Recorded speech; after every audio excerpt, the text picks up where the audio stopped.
Hello world, from whichever time zone you're catching me from, my name is MD90 and welcome to my YouTube channel. If you're not subscribed to the channel, make sure you hit the subscribe button, turn on the bell notification to all so that you do not miss any upload that comes up. Well, I put out a lot of content on my channel, so for you not to get lost, if you're interested in videos like this particular one, you have to check on exclusive with MD90 and check that out. Okay, I'll be going live with an African that is intending to move back to Africa in a couple of seconds now. And now all that works out and why he's moving back.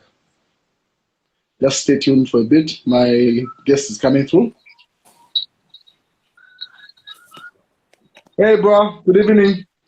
Greetings. How you doing, brother? Can you see me well? Yeah, I can see you now. I couldn't see you earlier on. Yeah. How are you doing? Camera. I'm good, thank you. How you doing? Settle down. Settle down. You're not settled down. You settled down.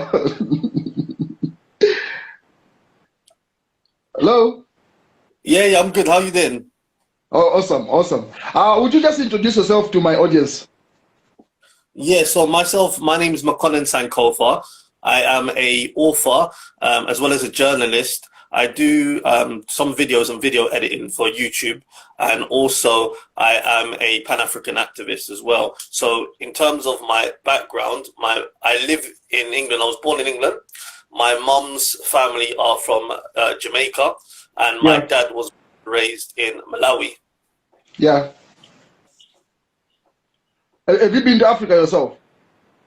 Yeah, I've been to Africa 3 times so far. So I haven't been to Zambia yet. I've been to Gambia. I was last in Gambia in 2019. So I actually was living in Gambia for 6 months during that time. Previously, so in 2019, you lived in Gambia for 6 months? Yeah, 6 months. Was that your first African country to visit? Yes, it's the only African country I've visited so far. I've only been to Gambia. I haven't traveled to any other countries yet. Oh, so you've been to Gambia once or twice?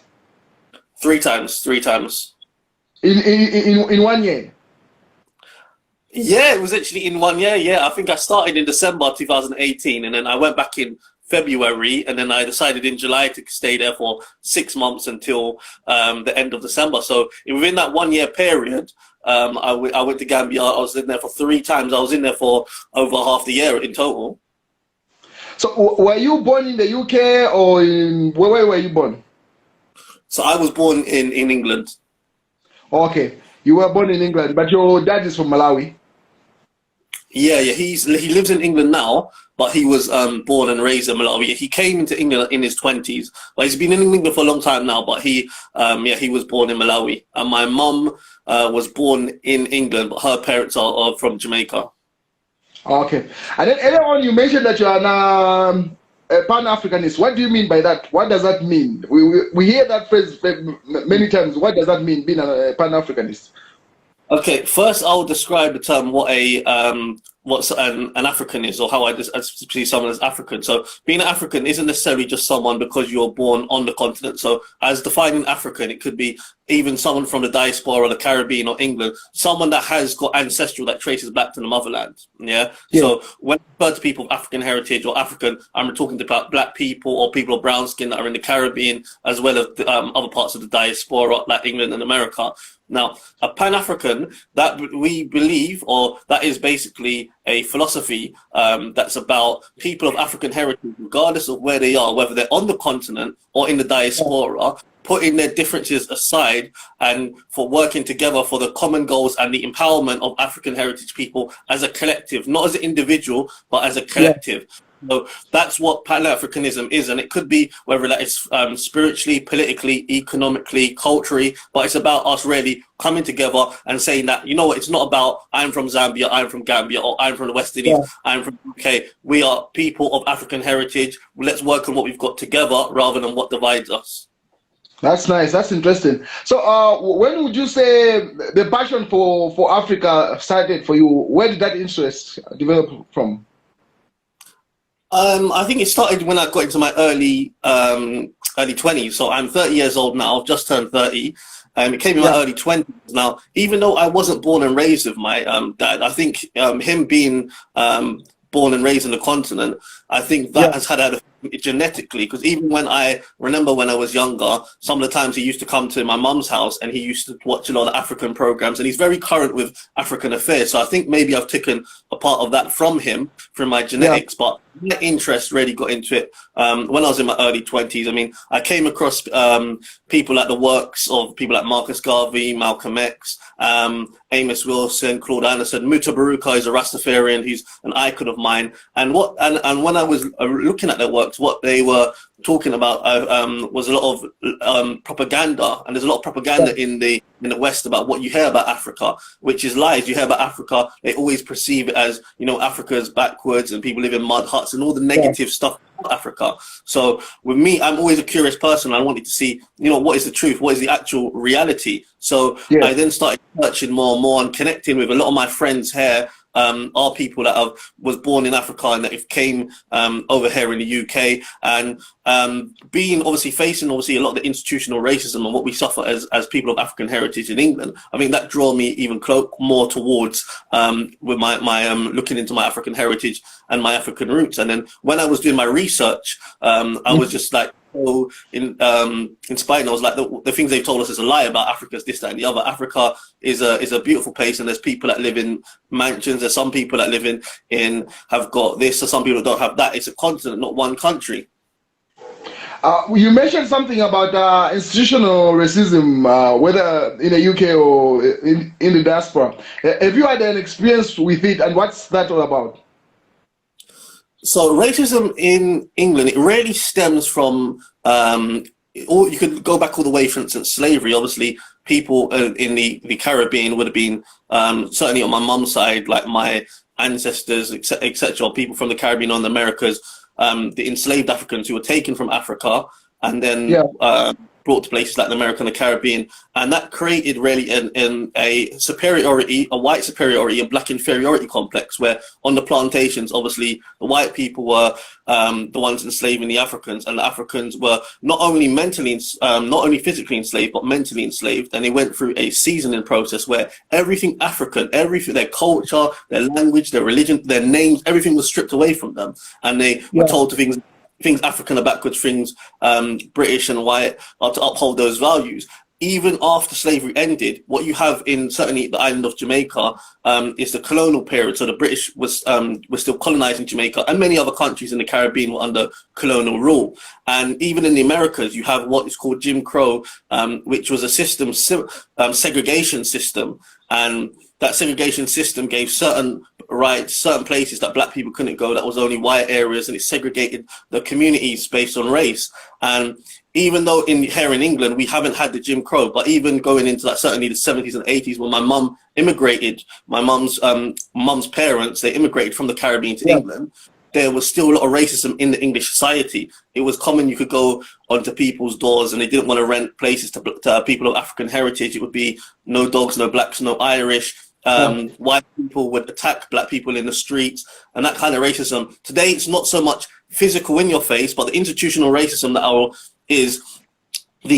it's subtle. You might not say because someone's going to physically attack you or say something, but because of the color of your skin, it means that the bar is at a certain level. It means that you may not get a certain job, or you have to work 3 times harder to get that. You may be better in your field than maybe your white counterpart, but because he's white and because your skin is different, you're not going to be elevated in positions of power. I've experienced it myself in working environments, and most black people, I would say, would have some examples of where they can explain it. I've experienced physical and institutionalized racism, and the fact is that as a black person here, no matter how hard you work, you can be 2 times, 3 times as good as a white person. In society, you're always held at the bottom because of the color of your skin. All right. What did you study in school? At university, I studied sports journalism. All right. Which university was this? So I went to 2 universities. I went to Southampton Solent University, which is outside of London, and then I went to University of Bedfordshire Luton campus, which is just outside of London, but a bit closer to London. So I started my degree in Southampton. I took a bit of a break after my second year, and I finished it off when I went to Luton. You mentioned that you are an author. Where did the passion for writing come from? So I'd always really been interested in writing from a young age, but I was more interested in sports at the time, hence why I did sports journalism. So my godfather used to have a sports center that he used to run, and they used to do a lot of different sports, mainly football. And I used to do different articles and programs for him. So I could do match reports, I would do articles about the players and different journalistic work. Yeah. And I used to like writing football reports and even being on, pretending that I was like Gary Lineker on Match of the Day and doing video journalism as well and highlights. So my writing really sparked from, I think, there. And then when I was at university, that it carried over that interest because I was doing sports journalism and I loved it. But then as I got in my early 20s, as I got more into Pan-Africanism and Black consciousness and Rastafari, I tended to do more issues that affected us as people of African Caribbean heritage. With you mentioning that you are more Afrocentric in your perspective of life now, you mentioned that you'd like to move to Africa and Zambia in particular. Why that move?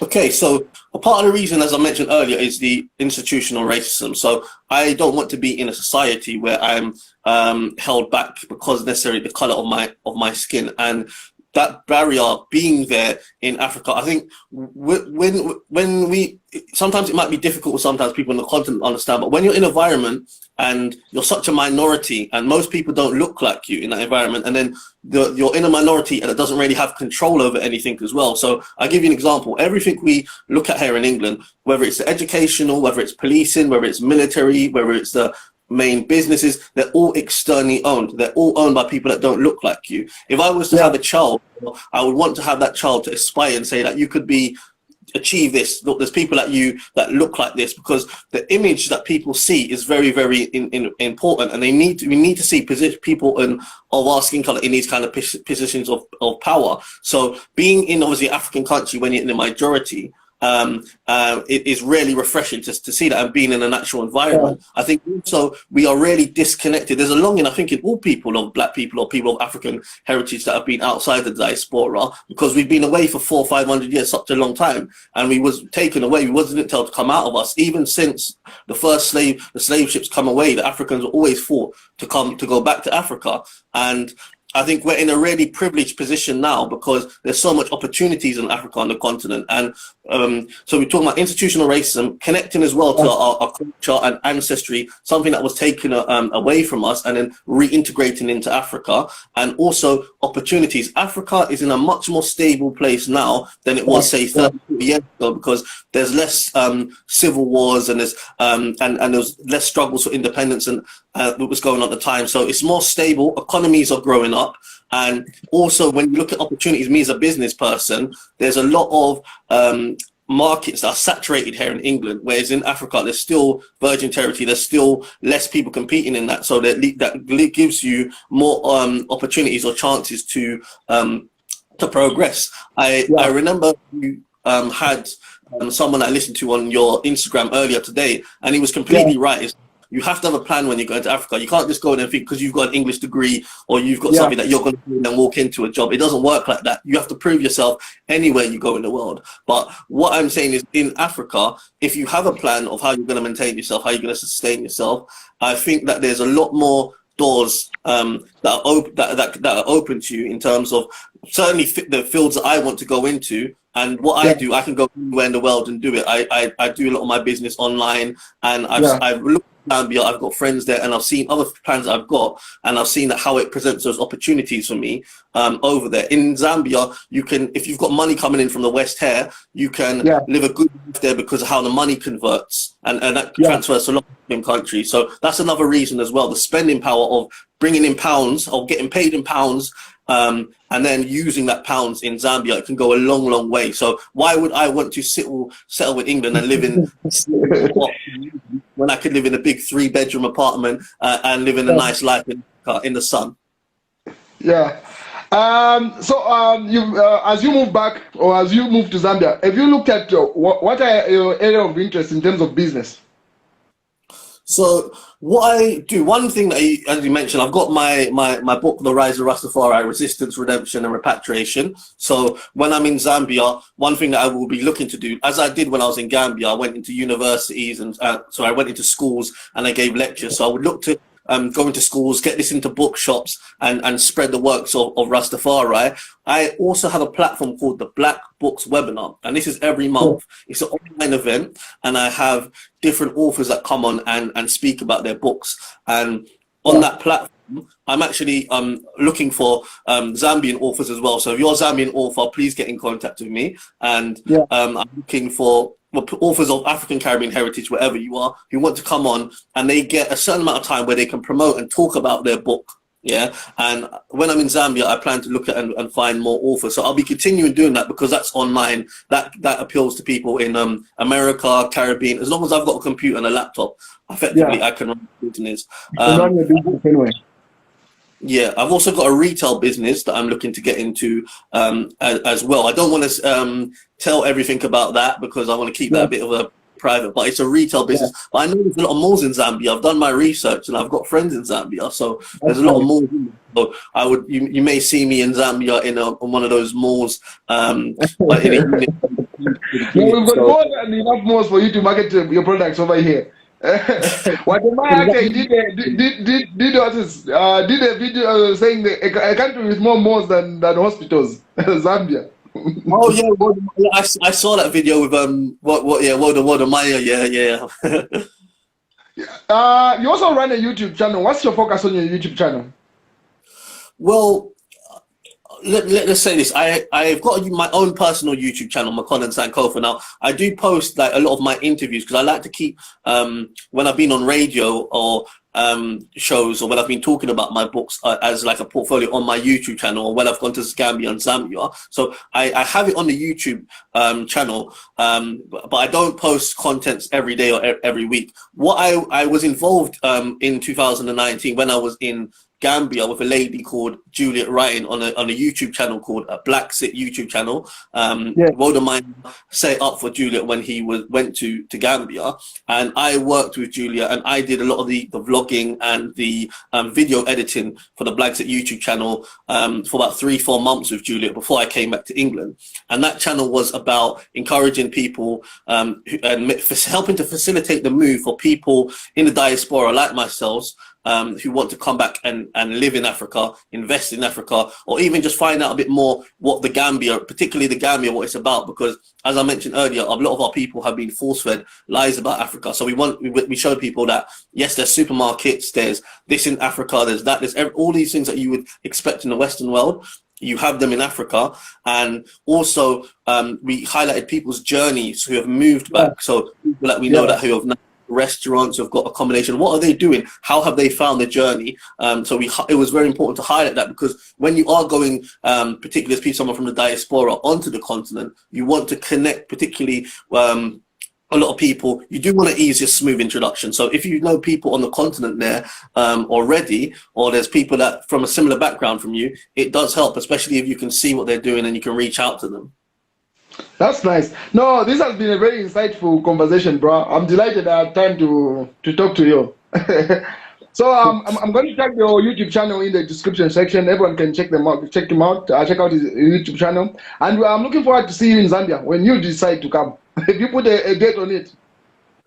Well, because in England we're in lockdown in the moment, so unlike Zambia, where no one could go out apart from essentials right now. So, I'm looking, at the moment it's looking possibly in March, but it all depends on lockdown. But hopefully in March, hopefully my second book on my experience in Gambia will be out by then as well, because I want to get that before I come to Gambia. I want to get before I come to Zambia, I want to get my book about Gambia. I know the similarity between Gambia and Zambia. I understand, and that's the first place that you ever visited. It's normal. my third book will be from Gambia to Zambia. My third book. All right, bro. We'll catch up with you later.